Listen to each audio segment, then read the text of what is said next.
I read a lot of books in a lot of genres. One genre that I was never really able to get into was the romance genre until I discovered today the guest on today's Meet the Author, Mr. Lewis Ammerman, who wrote a gay love story that I fell in love with called A Christmas Wish.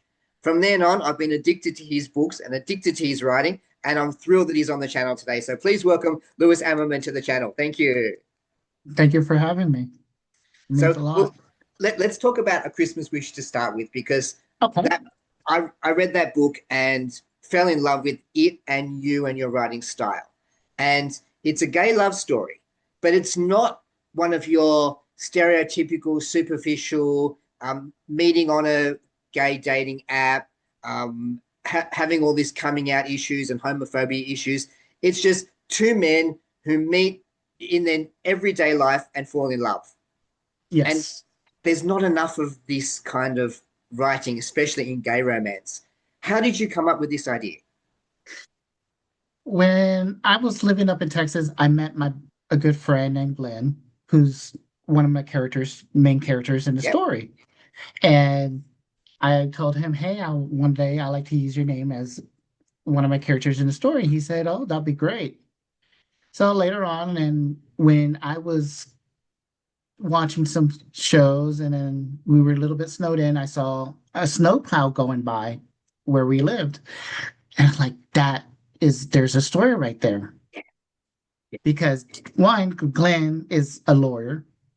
And then I saw Derek as another character for him, but he's a snowplow. And you Right, don't see that much right.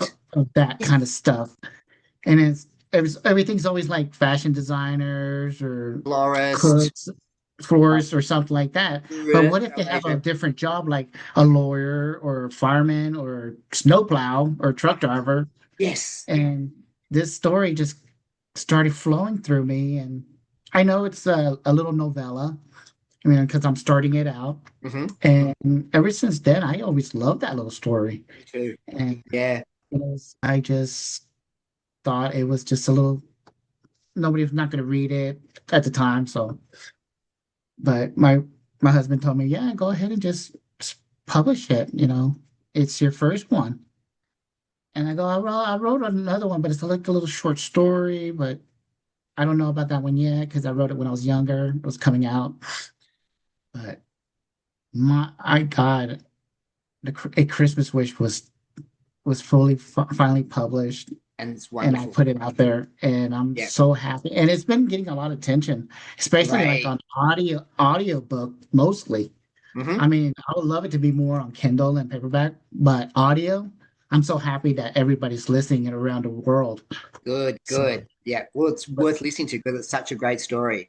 And oh and yeah, like I said, not I mean, there's nothing wrong with gay men who work as florists or cabin crew or anything oh like that. no, Nothing at all. there's But nothing. it is nice to have a story that's not the stereotype, that Yeah, has a exactly. snowplow That's driver. Like, how many gay snowplow drivers do we know?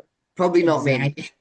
No, So, definitely, especially somewhere like in Colorado or right. Vermont or somewhere where there's a lot of snow and stuff like Yeah. that. So, So but that's, yeah, yeah, I love that about the story. Now, so this was the first story of yours that I read, and it's the gay love story. All the other exactly. books of yours that I've read have been like traditional straight love stories, Yes. and they've all been good. But as a gay writer with a lot of love experience, who's experienced a lot of love and a lot of love to give, why are you writing straight romance and not more gay romance? Well, I started out writing the straight romance at first because I wanted to see how my stories would come together. And then I started like, well, I'm going to start branching out different genres and different love stories. So I started with A Christmas Wish as my first story. Hmm. And so I'm going to start branching out more stories later on, see how I wanted to start something fresh and original and see what I could come up with mostly because I want to keep away from other people's stories because I love everybody's stories. I mean, I read a lot. I mean, Yeah, I got yeah, a library full of books, yeah. and I just want to keep away from those kind of plots. Something's fresh and original.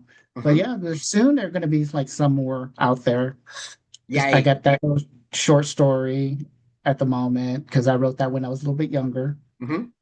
and it's called The Getaway. Which I loved. And I love this yeah, book.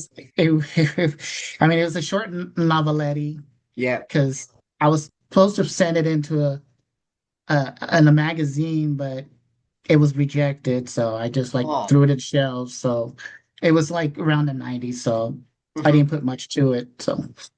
So I just stuck it in a drawer and then just put it away for so long. And then that's when I was like heading out, putting more books out there. So I sent it to you actually to see Mm. what you I thought of remember. it. Yeah. And I loved it. And I was like, oh my God, you really like that story? Because I Yeah. always felt like when I write something, it's like, oh, it's not good enough, but I keep doubting myself.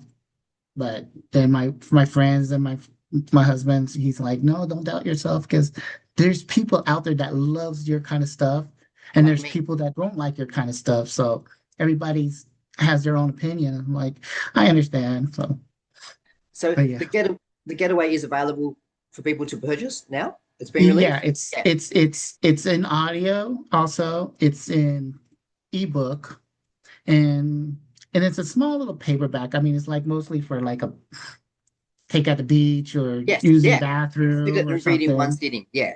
And Yeah. so very I briefly, just keep my copy on the shelf, so great. just to Well, have it. the getaway, it's a coming out story. What I love about it, it's about two men who are into each other, but nobody knows how to make the first move. And Yeah, exactly. I'm I'm reading the book, I'm just thinking, just kiss him already. Just hold his I hand. know. Just tell him that you like him. Come on. Yeah, yeah, because that was me coming out because I get nervous on my first day. I was coming Yeah. out and I it's like a little bit about me Hmm. because I was attracted to somebody who wasn't too sure if he was gay or not. Right, right. Yeah. And then we went like camping and stuff, and that's when I gave him like a first kiss. You know, I Hmm. was waiting for the move because I'm scared. I get nervous because I don't do the first move. Right. So And in this I book, stepped nobody did back, the first move. and then So, I was like, did I brush my teeth or did I do my hair right? Or it's like, am I wearing the wrong outfit? No, yeah. that's how I was thinking. So when I wrote that, I was putting more about me in there, and I'm glad I did. I mean, I'm it's glad you did. It's a great book. I, So already I'm recommending that everybody who watches this get hold of A Christmas Wish and get a hold of The Getaway because they're wonderful gay love stories. yeah. Now, I've read a number of your books. And my favorite traditional romance of yours is Amarillo Sky. And Oh what I yes. love about this is one of your it's a it's a common trope, hate to love. Hate to love is a wonderful part of a story. And this is a couple that were together, had a nasty, nasty breakup, and then Oh get trapped yes. together in a snowstorm. And it could go either way. They could either hate each other forever or they could rekindle what they have. No spoilers, but I love the direction this book took. And because Oh, the thank you. hate, so hate, like, did did she deliberately pour coffee on him in the coffee shop, or did she really trip? In your mind, what happened? In my mind, she did throw it She because threw the I coffee at it him, was something that I would do, but right? not really do. Because in my Yeah, mind, I'd be like, this is like a daydream. Like, God, I want to pour that coffee on him, but because in that's real life, I'm not gonna do it. It's just gonna hold it like it's just a daydream. But to me, she I did. felt like she really did. I felt like she did as well, and I thought you're horrible. How could you do something to him, especially when it comes out about the misunderstanding from back in the past? Exactly.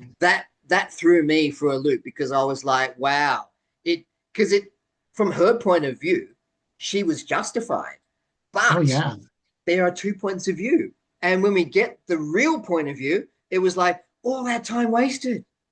exactly. And she ran off for a couple of years, Oh, and then just yeah. So a anybody who big, loves big misunderstanding story. yeah, it is, And and it's and misunderstanding. It's hate to love, and it's got all the tropes that a lot of romance readers love and want to read. So that's why this book is up there for me because it does tick all the boxes. But The I'm other glad stories it did. that you write that I love are, and this is genius. Like Regency romance for me is something I also discovered, not loving romance before, but I've Oh, discovered yeah. Regency romance through another two other authors. But what you do with Regency romance is you take an older fairy tale and modernize it in Regency romance time. That's Yes. genius. I So mean, I love so do Against I. All Odds. This is I mean, Cinderella in Regency romance. Brilliant. yes. How did you I get mean, that I idea? that idea came to me because, well, of course, I'm a big fan of the old classic fairy tale. Mhm. The original story when I was younger was was it a Japanese or a Chinese story of a maiden who wanted a new life and everything, and she met a fish. Because I remember this cartoon about Mhm. a fish that granted her like a fairy godmother. And I was like, I like that kind of story. And then Yeah. remember the classic Disney, and then the Drew Barrymore Mhm. movie. Oh, And Ever After. Yes. yeah, Yeah. that's my Yeah. favorite. And what was the other one? Oh, the one with Brandy in it. Yeah, that was Whitney There was Houston was in that as well. Wasn't she Yeah, was exactly. It the was fairy godmother? Yeah. yeah. It was a I Cinderella forgot story, the yeah. name of the movie, but I saw that when I was growing up, and I was like, maybe I should just write it, but without the fairy godmother. Yeah. Um, of course, you have to have the father pass away, of course, and then you have the two sisters And the and the evil wicked, wicked stepmother. stepmother. I still to this day, she is the most evil, wicked stepmother I've ever encountered in Oh any wow. book. Oh, she's awful. Oh, Yeah. I made it I really awful. you did. And I loved how awful she was, but I hated her and what she did and continued to do. Like she never let up. Oh yeah. And I kept away also like stories like the glass slipper stuff and her being a mystery. No, he's actually meeting her. The Duke Yes, is meeting her, talking to her, and right. a little Yeah, bit accepting her who she really is. That's the reason why I love that story. me too. And I'm glad I wrote it. I mean, it took me a long time, and I told my husband it's a 90,000 words, and it gave me a headache, but I enjoyed it Uh, because it yeah, came all in my head. and And it was really great. And so, speaking of the fairy tale in Regency Romance, you have a new book coming up, which is a modern day Beauty and the Beast in Regency time. yeah, exactly, called Roses and Thorns. I've Hey, been working on it for almost 2.5 years, hmm? and I want to get the story right. That's the reason why I'm taking so long and rereading all my pages. Mm-hmm. But it's a retelling of Beauty and the Beast without, of course, the magic and the supernatural stuff. And it's just a mean man Mm-hmm. who had a horrible past, but the only person that ever really loved him was like his mother, and he had a cruel father, of course, but Mm-hmm. I don't want to give too much away because there's a lot going on, especially my main character named Janine, Mm-hmm. and she loves her family dearly. So, but she's has to make a choice to marry the Duke or have her father in jail. Okay. So, so It's it's kind of I don't want to give too much away because it's still a work in progress, but I am loving every minute of it when I'm writing it and rereading it. and So, it's so Regency era. That's the great thing about it. yes, Like fits that's that era so perfectly. And so exactly. you've got many different books in the romance field that come from many Yes. ideas. Now you've got a book that you wrote during COVID about Oh COVID. yeah, yeah. It's called Locking Down Love. Mhm. This is my Yep. gallery copy. I was really really sick that day. I was watching TV and just watching the world. It's my whole neighborhood was quiet. Right. There was Yes. nobody out there. There was Globally, nothing going we had on. yeah. And I was in my blanket, so I didn't. had the energy to be on my laptop or anything. So I grabbed my notebook and I started writing a little bit and then started Wow. feeling a little bit better. And then I wrote a little novella because there's not really that much story to tell, but like what we're doing right now is how the couples are chatting with each other Yeah. through Yes. through video chat. And they Right. were having dinner, candlelight and stuff like that. But Oh, when beautiful. COVID ended, they were able to touch finally. Yay. And then they were next door neighbors. I mean, you could see them across the way, but when the female character, she got sick and everything, he felt bad because he can't go in there and go help her Mm, or mm. anything. But he sends her a little basket full of medicine and tissues and a couple of books, and he reads to her during the video chats and everything until they fall Wow. asleep. So it was one of my favorite little COVID stories. I mean, I really enjoyed writing that one. Okay, I'm reading I, that one I next. love it. That's I the one. love it. It's That's called one I've got to Locking read. Down Love. Yeah. All right. I'm Yeah. going to grab that one and read that one next. So I'll be reviewing Yeah. that soon, everybody, because that sounds like a great book. So, Yeah, and it you've got is. another book coming out towards the end of the year. Yes. Actually, there's going to be two next month, maybe two next month. Good, good. One is called the True Christmas Eve. I wrote that back in long time, like a few years back. Hmm. It's just, I just felt like it wasn't ready yet, so I put it away. And then right now, it's with my editor. Right now, she's going through, and she said, I told her straight out, I made a few changes after she edited it the first time a couple of years ago. And I gave it to her back. I go, would you re-edit it just in case? And she's just emailed me back the other day. And she says, I'm loving this story more than I last Yay, read. yay, And I'm yay. like, I'm so glad that Yeah. you really like this. And then there's one also called The Christmas Rose. Hmm. That is an original story.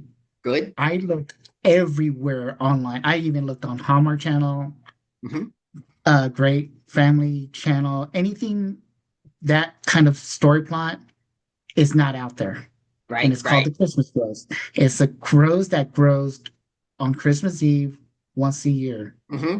And it's like an urban legend. So Oh, great. this female, my female Jeannie Reed, she's a news reporter and she finds out about the urban legend and she goes to the town and sees the rose for the first time ever, when it happens. But it's an original story. Yeah, I looked everywhere to see if anybody ever wrote that kind of story, and it'll be out hopefully next month, so everybody could read it. Fantastic. Great. Well, And there you have it. Mr. Lewis Ammerman has got a broad range of romance novels. If you like your gay stories, A Christmas Wish and The Getaway, if you're into Regency romance, do Against All Odds, and then coming soon, Roses and Thorns. Roses and Thorns Roses and later Thorns. on. Yep. Yeah. Love to Hate Amarillo Sky. And then you've got some other Christmas ones coming out by the end of this year. So thank you so much for joining me on the channel. It's been wonderful meeting you and chatting about this. And Thank I you think for we'll do having this me. again when you've got more books coming out because you don't Of seem like you're course, slowing down. yes. No, I'm always going all the time. Sometimes I'll be at a grocery store and a story will come up on my head and I'll grab a receipt and a pen and I'll write some stories and stuff. So Wonderful. when I used to work at a gas station, that's how I wrote Love Blooms in the Garden because it's one of my little short books. And I was outside gardening and that's when a love story came to me and I just wrote it down while I was working Perfect. Great. and stuff like that. But yeah, Wonderful. most of my ideas just comes out of the blue. So I had to quickly write it down or do an outline for it and then Great. come back to it later. I'll look forward to But yeah, reading more of them and reviewing more of them on the channel. So thank you so much for your time today. Wonderful to thank me. you for I'm so having me. excited. You're the one who got me interested in romance. So Oh, thank you so thrilled much. that we got to meet. And let's do this again another time. Yes, my schedule's always open for you. So Thank just you. You're drop me a wonderful. line and message me anytime and I'll be happy to join again. Wonderful. Thank you.